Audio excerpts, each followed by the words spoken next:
대담한 대담 시작을 하겠습니다. 한국은요, 뭐 주식시장 다 아시겠지만 오랫동안 코리아 디스카운트라는 멍해를 좀 뒤집어 쓴 그런 연결고리가 참 강했습니다.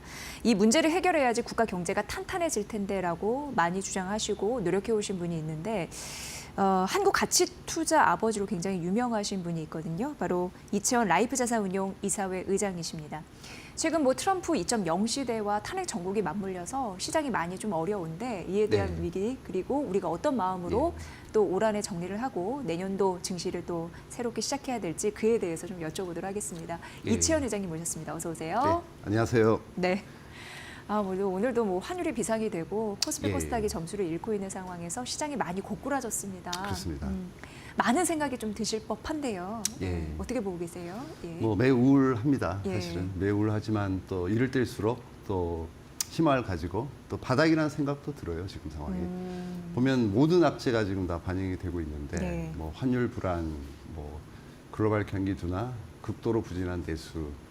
반도체를 비롯한 이제 주력 산업들의 실적이 좀 부진한 것도 사실이고, 게다가 이제 뭐 대외 리스크까지, 관세 리스크까지 부각이 돼 있고, 더더군다나 지금 이렇게 안 좋은 상황에서 지금 탄핵 정국까지 겹쳐서 그야말로 좀 더 이상 나올 악재가 있을까라고 생각할 정도로 모든 불확실성에 좀 정점을 찍은 게 아닌가 지금은. 심지어는 뭐 또 다른 악재가 나와도 주가가 별로 안 빠질 것 같은 생각이 들 정도로 너무 많이 빠져서요. 너무 많이 빠지고 밸류에이션 자체도 지금 우리가 12개월 포워드 PR이 한 8배가 안 되는 것 같아요. 지금 현재. 근데 유럽이 지금 13배 정도 되는 것 같은데 저희 상황이 좀 유럽보다는 나은 것 같은 상황이 들어요. 그래서 지금은 제 생각에는 너무 어려운 시기지만 희망을 가져야 된다. 이럴 때 주식을 안 사면 언제 사겠느냐 이런 생각을 많이 해보고 과거 35년간 경험을 돌이켜봐도 이럴 때 주식을 매수해서 손해본 적이 많이 있었을까? 오히려 뭐 2, 3년 전에 코스피 3,300 갔을 때 그때 뒤늦게 샀을 때 손해를 보는 거지 지금 이런 상황에는 오히려 좀 좋은 매수 시기가 아닌가 이런 생각을 해봅니다. 그러니까 더 이상의 악재가 나올 수 있을까? 더 이상의 악재가 혹여나 있더라도 지수가 너무 많이 빠졌기 때문에 저가 매수의 기회로 활용하라. 이럴 때를 항상 대비해서 어느 정도 실탄을 갖고 있는 건 굉장히 중요해 보입니다. 투자 입장에서도 보셔야 될 것 같고요. 지금 뭐 탄핵 정국을 거치면서 뭐 오늘도 굉장히 중요한 이슈가 이제 오후에 있습니다만 코리아 디스카운트 요인의 또 하나 원인으로 또 지목이 되고 있는 상황입니다. 근데 이제 국가의 흥망성쇠를 좌우할 수 있는 밸류업 이쪽으로도 이제 많이 관심을 가지셨는데 그 추진 동력이 약화될 것이라는 우려감이 참 컸습니다. 그렇습니다. 사실은 뭐 단기적으로는 그럴 수 있어요. 좀 정치적 혼란으로 동력이 좀 약화될 수는 있다고 생각하는데 중장기적으로 보면은 저는 이 대세의 흐름은 누구도 막을 수 없다고 생각을 하고 있어요. 예를 들면 코리아 디스카운트를 없애겠다고 하는 대의 명분인데 누가 뭐 그걸 왜 없애? 이렇게 얘기하실 분은 누구도 없을 거라고 보여지거든요. 이거는 어떤 당국이 한다고 될 일도 아니고 당국이 안 한다고 안 될 일도 아닌 것 같아요. 이거는 시대적, 사회적 흐름과 그 요구에 의해서 진행이 되고 있는 거기 때문에 저는 뭐 굉장히 낙관적으로 보고 있고요. 일본이 10년 걸렸는데 저희가 뭐 하루아침에 될 일은 아니고요. 3년, 5년에 걸쳐서 차근차근 뭐 진행이 잘 될 거라고 보고 있고 지금 어쨌든 뭐 금투세도 폐지가 됐고 뭐 상법 개정이라든지 세제 개편 같은 경우 좀 진행이 되고 있기 때문에 저는 상당히 잘 될 걸로 보고 있습니다. 중장기적으로는 반드시 돼야 되고요. 맞습니다. 사실 이거는 어떻게 보면은 굉장히 뚜렷한 명분이 있기 때문에 지금 정치적인 혼란이 가중되고 또 정치적인 불확실성이 장기화될 가능성이 있음에도 불구하고 이건 정치색을 따져서는 또 안 되는 부분이기 때문에 모든 이제 투자자의 또 니즈에 맞는 그런 정책을 또 내놓을 가능성도 있어서 그렇습니다. 뭐 정치 투진 동력이 약화될 가능성이 있다라고 하지만 이건 좀 기후에 지나지 않을 것이다. 저는 그렇게 보고 있습니다. 그렇게 생각을 해보시면 될 것 같고요. 요즘 뭐 신문도 그렇고 온라인도 그렇고 뭐 여러 가지 뭐 콘텐츠들도 다 들어보면은 내년 경제를 안 좋게 생각을 하시더라고요. 특히 기업하는 그 환경에서도. 그 기업 경기 실사 지수라 해서 BSI 같은 경우에도 오늘 보니까 뭐 34개월 연속 100을 밑돌았다. 굉장히 살림이 안 좋아지고 있는 상황인데 오늘 또 의장님 환율이 1,484원까지 올라갔습니다. 굉장히 빡빡하고 코스피 2,400 그리고 코스닥이 670선이 무너지고 있는 상황인데 사실 평소에 코리아 디스카운트 극복을 위해서는 환율 안정이 굉장히 필요하다고 말씀하셨잖아요. 예, 그런 의미에서 예, 그렇습니다. 환율 이거 참 분석은 어려워하더라고요, 전문가들도. 그렇죠. 어떻게 예. 봐야 될까요? 뭐 누구도 예측을 예. 할 수는 없는 거죠. 예. 누군가 얘기를 하더라도 대부분 이제 거짓말이 될 거기 때문에 저도 뭐 그런 예측은 하지 않습니다만은 뭐든지 너무 과하면 또 조정을 받는 거고 환율이 너무 과하게 뭐 강세로 가든지 약세로 가든지 반드시 되돌림이 있을 거고요. 지금 이런 현상들은 좀 극에 달하고 있다라는 생각이 많이 들기 때문에 지금 추세 자체는 뭐 환율이 또 올라가는 추세에 있겠지만은 어느 순간 이제 안정될 걸로 보여지고 있고요. 특히 이제 누구도 이제 원화가 이렇게 극도로 약세로 하는 걸 원하지 않습니다. 예. 사실은 미국 입장에서 봐도 미국의 많은 내수 산업들이 한국 기업과 경쟁을 하고 있지 않습니까?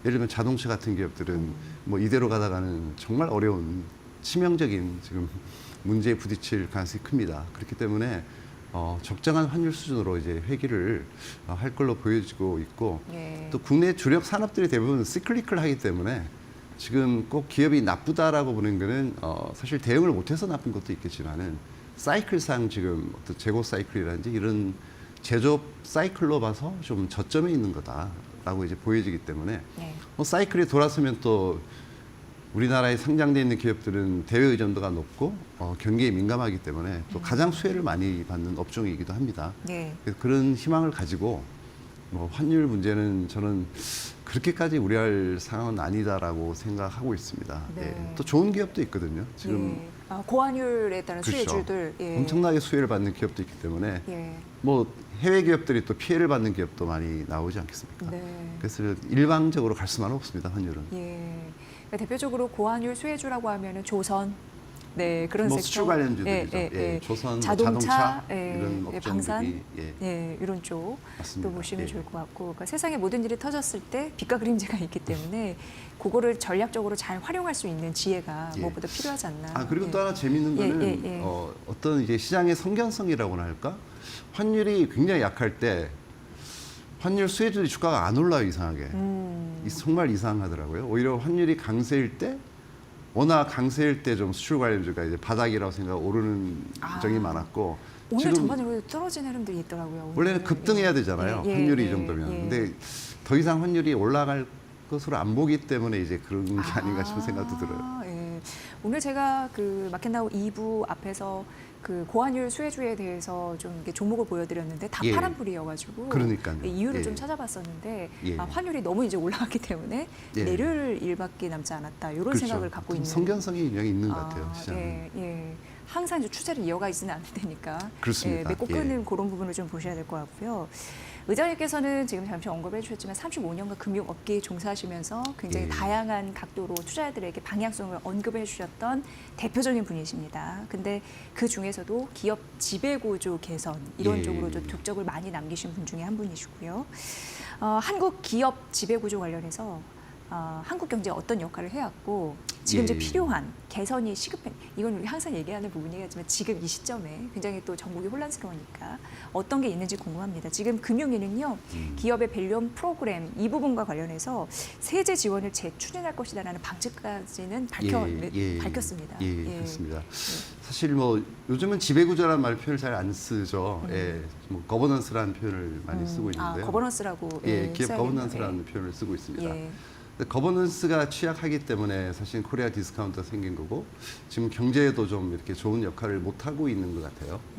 그래서 선진화된 거버넌스를 확립을 하고 어떤 지속 가능한 성장 모델을 구축을 하고 예. 그 이후에 이제 뭐 재무 전략을 세우고 또 뭐 돈을 많이 벌고 나서 그 이후에 이제 주주 환원을 하는 게 이제 정석인데 그 기본이 돼 있지가 않으니까 많은 문제가 이제 발생을 하는 거고요.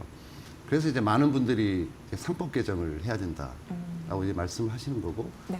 저도 그 입장에 이제 전적으로 동의를 하는 입장입니다. 네. 예, 그 내용을 살짝 좀 예. 말씀해 주실까요? 예. 이제 상법 제 382조 3항에 관련됐는데요. 이거는 이제 주주의 충실 의무, 이사의 충실 의무에 관한 규정입니다. 그래서 한 줄로 요약을 하면은 이사는 회사를 위해서 일한다라고 되어 있습니다. 근데 주주를 위해서 일하지는 않는 거죠. 근데 이제 글로벌리 보면은 이제 선진국 같은 경우는 대부분 미국, 유럽도 마찬가지고 지금은 심지어는 이제 주주 자본주의도 비난을 받고 있습니다. 뭐 주주만을 위해서 일하니 그러면 소비자는 뭐 종업원은 예. 그럼 환경은 어떻게 할 거야? 사회적 책임도 져야지. 좀 이해관계자 자본주의를 가고 있는데 우리는 아직까지도 이제 주주 자본주의까지도 못 가고 있으니까 예. 상당히 좀 후진적인 이제 거버넌스인 거죠. 그래서 상법을 개정해서 이사는 당연히 회사를 위해서 일하고 모든 주주를 위해서 일한다라고만 이제 개정을 하면은 어떤 이제 불이익이 생기지 않고 보통 30-40%의 지배주주가 60-70%의 일반 주주의 이익을 간혹 합병, 분할, 터널링 등을 통해 가지고 편취하는 현상이 가끔 벌어집니다. 예. 이런 현상 때문에 이제 한국 주식에 장기 투자가 안 되겠다. 내 주식이 과연 안전한가 이런 생각이 많이 들기 때문에 근본적인 문제 거기에 있다고 보시는군요. 그렇습니다. 예. 투자자 보호 장치가 미흡한 거죠. 한국 주식이 안전하지 않습니다.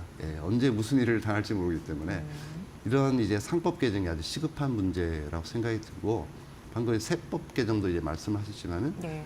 그러나 이제 반드시 세법 개정도 동시에 이제 시행을 해야 된다고 저는 생각하고요. 네. 뭐 기업에 너무 가혹할 수 있잖아요. 상법을 개정하면 아무래도 경영하기 어려워진다는 말씀들을 많이 하시니까 그것도 뭐 전혀 뭐 어느 정도 이해는 되는 부분이긴 합니다. 완전히 동의하지는 않습니다. 저는 이해하는 부분은 있기 때문에 어떤 이건 채찍에 해당되는 부분이기 때문에 밸류업을 성공하기 위해서는 채찍과 당근이 병행이 돼야 된다. 그래서 이제 채찍을 휘두르면서도 어떤 세제 개편을 해서 당근을 제시해 줘야 된다 생각하고요. 그 첫 번째 세제 개편이 저는 이제 배당 소득 분리과세라고 생각을 하고 있습니다. 사실 주식에 투자해서 돈을 버는 방법 두 가지겠죠. 첫째는 시세 차익이죠. 지금 금투세가 폐지돼서 양도 차익에 대한 세금 없습니다. 근데 주식에 투자해서 버는 두 번째 방법은 배당금이 되겠죠. 배당금은 왜 세금을 내야 되죠? 같은 주식에 투자하는 건데. 그게 좀 비합리적이라고 생각하고 있고 주식에 투자하는 것은 어떻게 보면은 산업과 기업을 응원하고 우리가 리스크를 안고 장기 투자를 해서 배당금을 받는 건데 거기에 이제 세금을 매기는 건 좀 과하다. 근데 이 세금만큼은 최소한 분리과세를 하자라는 게 제 생각이고 그래서 이자 소득과 똑같이 15.4%를 분리과세를 하면은 배당이 엄청 늘어날 것 같아요. 그렇죠. 코리아 디스카운트도 해소되는 그런 요인으로 작용할 수 있다는 강력한 요인이 될 수가 있고 돈이 거죠? 풀리죠. 지금 현재 우리나라의 시가 배당률이 낮지 않습니다. 한 2.8% 정도는 돼요. 그러면 시가총액이 한 2,000조 정도 되기 때문에 배당금이 한 50조 이상 풀립니다, 매년. 근데 배당 성향이 15%밖에 안 되기 때문에 뭐 일본이 30이 넘고 대만도 50이 넘죠. 궁극적으로 이제 두세 배 정도 올라가면 배당금이 한 100조 정도 늘어나게 돼요. 그 돈이 연말에 풀리면은 경기에 엄청난 도움이 될 수가 있다고 생각하거든요. 그래서 이것만은 이제 반드시 시행이 돼야 된다라고 생각하고 있고, 물론 이제 향후에는 이제 상속세 문제까지 이거는 대국민적 합의와 동의가 필요하겠지만은 뭐 당장 급한 건 아니겠지만 서서히 지금 스터디를 해서 좀 상속세도 개편을 해서 좀 합리적인 수준으로 좀 낮추는 게 필요할 것 같아요. 사실 이제 돈이 안 풀리는 게 부자들로 하여금 어떤 지갑을 열어주는 정책을 취해야 되는데 자꾸 지갑을 닫게 만들어서는 안 된다고 생각을 해요. 그래서 이런 정책을 풀면 이제 돈이 풀리니까 뭐 나이 드신 분들이 돈을 그렇게 많이 쓰지는 않잖아요. 그러면 소비도 중요한데요. 경제가 돌아가려면 빨리빨리 증여를 해서 자녀들이 좀 돈을 쓰게 하는 게 오히려 소비에 도움이 되지 않을까 싶은 생각을 많이 합니다. 그 의장님 말씀하신 대목 중에 시장의 유동성 공급이 100조? 이 정도만 들어와도 좀 숨통이 좀 많이 튈 것 같아요. 어마어마한 거죠. 그러면 자연스럽게 주주 환원 정책도 되고 지배구조로 말 안 하자고 최근에 이제 거버넌스라는 용어를 써야 된다고 말씀하셨는데 거기에도 좀 일익을 담당하지 않을까라는 생각을 해보면서 물론입니다. 기업들이 그 앞서서 말씀해주면 기업 환경 굉장히 어려워가지고요, 뭐 수출 안 되고 이래서 뭐 상법 개정 굉장히 반대를 하고 있는데 그 이견은 좁혀질 가능성을 일정 부분은 보시나요? 일단은 이제 왜 반대하는지는 잘 모르겠다는 생각이 들고요. 왜냐하면 예를 들면 M&A를 할 때 기업이 어떤 판단을 하잖아요. 근데 그 판단할 때 잘 되려고 하는 거잖아요. 돈을 벌려고 잘 되려고 M&A를 했는데 실패했다. 그거를 우리가 어떻게 죄를 묻겠습니까? 그는 경영 판단의 원칙이기 때문에 그는 아무 문제가 되지 않습니다. 그래서 뭐 상법이 개정된다고 해서 전혀 문제될 게 없는 거거든요. 예를 들면 도둑질을 하지 말자는 법을 만들겠다는 건데 그거를 반대하는 건 도둑질을 하겠다는 건가? 이상한 생각도 들고. 모순이라고 생각하시는군요. 너무 이상한 것 같아요. 그거는. 명분이 부족해서 저는 상법 개정은 문제없이 통과될 걸로 보고 있어요.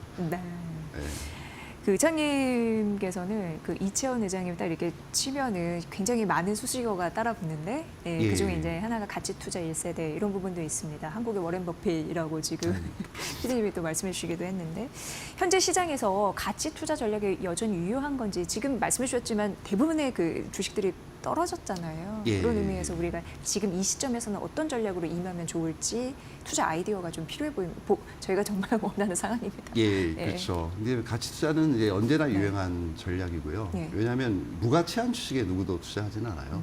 네 주식만 가치 주고 나는 그럼 무가치 투자냐 이렇게 말씀을 하실 거기 때문에 누구나 다 가치가 있다고 생각해서 투자를 하는 건데 가치라고 하는 거는 이제 세 가지 요소에 의해서 형성이 됩니다. 자산 가치, 수익 가치, 성장 가치. 그래서 네. 가치의 3대 요소거든요. 기업의 내재 가치는 쉽게 변하지는 않지만은 이 환경은 쉽게 변하니까 예. 환경이 변하면서 때로는 성장을 추구할 때도 있고 때로는 이제 자산을 추구할 때도 있고 때로는 이제 수익을 추구할 때도 있습니다. 지금 상황은 과거 10년을 돌이켜 보면은 이제 저금리 디프레이션 시대였잖아요. 금리는 계속 떨어지고 물가는 계속 떨어지니까 뭔가 신규로 사업을 하기가 굉장히 편한 세상이었던 것 같아요. 새로운 기술을 가지고 시장에 진입하기가 편하죠. 낮은 금리의 자금을 조달하고 심지어는 IPO를 통해서 쉽게 자금을 조달하기도 하고 물가는 계속 떨어지니까 예를 들면 유통기지를 지을 때도 계속 땅값이 떨어졌죠. 과거 10년 디프레이션 시대니까. 그러니까 경쟁사보다 더 좋은 가격에 더 효율적인 설비를 도입을 할 수가 있으니까 이제 진입하기가 편한 거예요. 그래서 과거는 후발주자 시대다. 네. 즉 이제 성장주의 시대였던 것 같고 지금은 환경이 180도 바뀌어서 뭐 물가도 엄청 오르고 금리도 올라가지고 오히려 고금리 인플레이션 시대에 진입을 했습니다.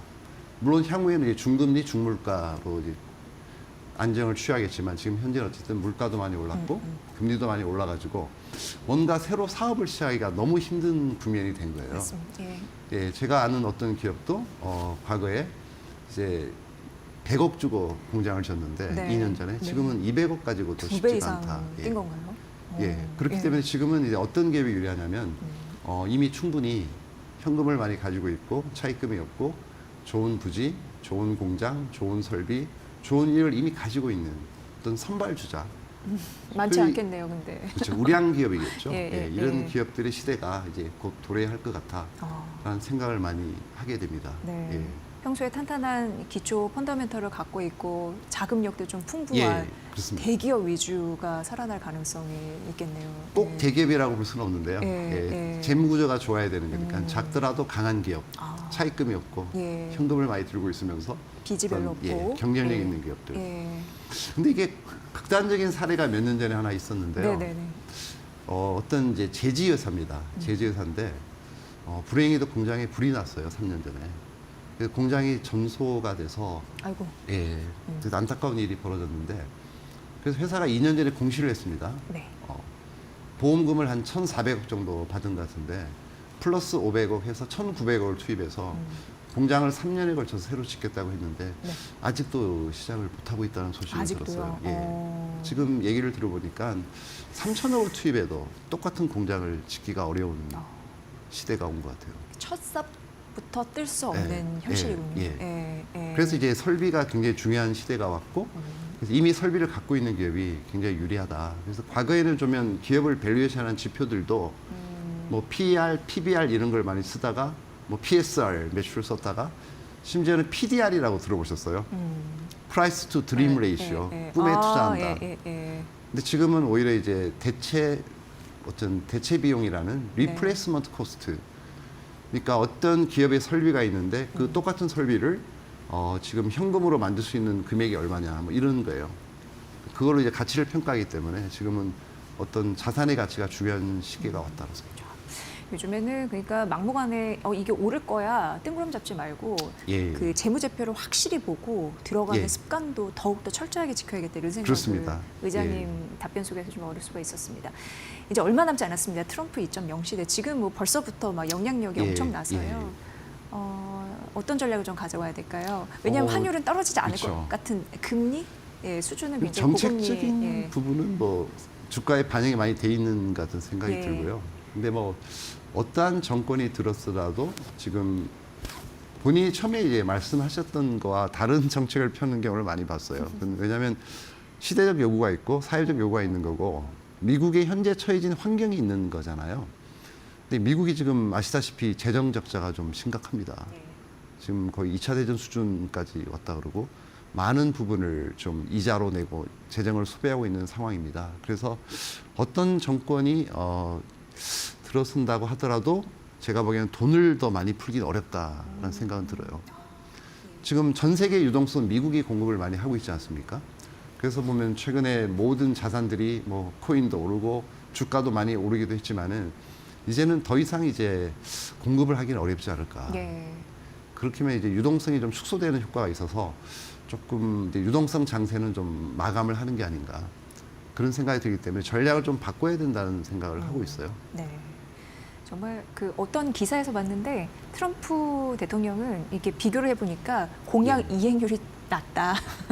그런 조사 결과 있더라고요. 좀 참고를 해보시면 될 것 같고 마지막으로 올해를 잘 마무리하고 내년 투자의 기쁨을 좀 많이 얻으셨으면 좋겠거든요. 지금이 기회라고 말씀하신 것처럼 조언 한 말씀 좀 듣고 마무리하겠습니다. 지금 어쨌든 패러다임이 크게 바뀌는 시기라고 이제 방금도 말씀을 드렸고 과거에 이제 성장 가치를 추구했다면 지금은 어떤 수익 가치나 자산 가치 쪽에 좀 관심을 가지시고 이 부분에서 이제 거버넌스가 좋고 지속 성장 가능한 모델을 가지고 있고 꾸준히 돈을 잘 벌고 있는 기업 그리고 주주 환원의 의지가 있는 이런 기업에 투자한다면 저는 오히려 한국 주식에 투자하는 게 내년에는 가장 좋은 성과가 날 수 있지 않을까 생각을 하고 있고 저희도 기대를 많이 하고 있고요. 지금 거의 저희는 국내 주식에 올인할 생각을 가지고 있습니다. 저희 그래요? 회사는.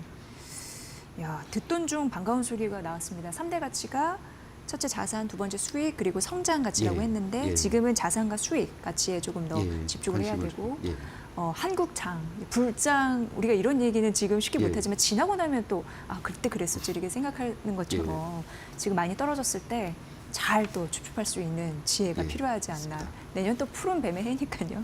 지혜롭게 현명하게 그렇게 투자 전략 세우시면 좋을 것 같습니다. 오늘 연말에 이렇게 소중한 발걸음 해주셔서 감사드리고요. 내년에도 좀 잘 부탁드리겠습니다. 감사합니다. 이채원 라이프자산운용 이사회 의장과 함께했습니다. 고맙습니다. 예.